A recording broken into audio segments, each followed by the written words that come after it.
بسم اللہ الرحمن الرحیم۔ السلام علیکم۔ آپ نے ایک حدیث مبارکہ سنی ہوگی کہ حکمت مومن کی گمشدہ میراث ہے۔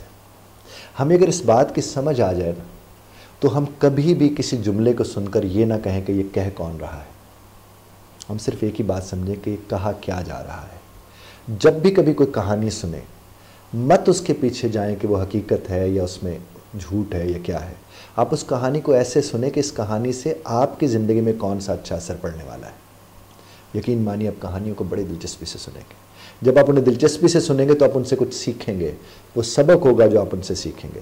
کہیں کچھ برا ہوا اور وہ کہانی آپ تک پہنچی ہے تو آپ کو بتایا جا رہا ہے کہ الرٹ رہو، آپ کو بتایا جا رہا ہے کہ اس طرح کی صورتحال ہو تو آپ نے کیسے کرنا ہے۔ یہ نظام رب کائنات ہے، یہ انتظام رب کائنات بھی ہے۔ تو جو انتظام رب کائنات کا احترام کرتا ہے وہی تو محترم ہوتا ہے۔ تو آپ کے ارد گرد کبھی بھی کچھ بھی ہو رہا ہو آپ بڑے دھیان سے اسے دیکھیں اور سنیں اور سیکھیں، چونکہ وہ آپ ہی کے لیے ہو رہا ہوتا ہے۔ بڑی اچھی بات کسی نے کی کہ پتا گرا تو در سے فنا دے گیا مجھے۔ اب ہم سب کے سامنے کتنے پتے گرتے ہیں، ہمیں در سے فنا ملتا ہے ان سے، یعنی پتا ہمیں کہہ رہا ہوتا ہے کہ بھائی میں نہیں رہا تو تو بھی نہیں رہے گا۔ یہ پیغام ہی تو ہے۔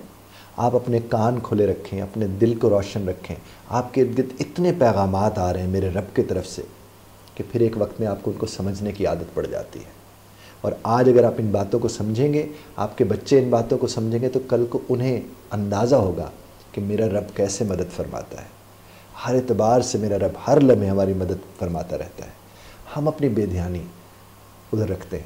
جو دھیان کا بڑا خوبصورت کسی نے ایک شعر کہا تھا کہ دھیان کی زمینوں میں راستے جدا ہوں تو دور جا نکلنے میں دیر کتنی لگتی ہے۔ تو آج اور اسی لمحے سے یہ طے کر لیں کہ کون کہہ رہا ہے اتنا اہم نہیں ہونا چاہیے جتنا کیا کہہ رہا ہے اہم ہونا چاہیے۔ بہت شکریہ دھیان سے سننے کا۔ اختلاف رائے کا حق آپ محفوظ رکھتے ہیں، بذرت طرز اختلاف رائے کا خیال رکھیے گا۔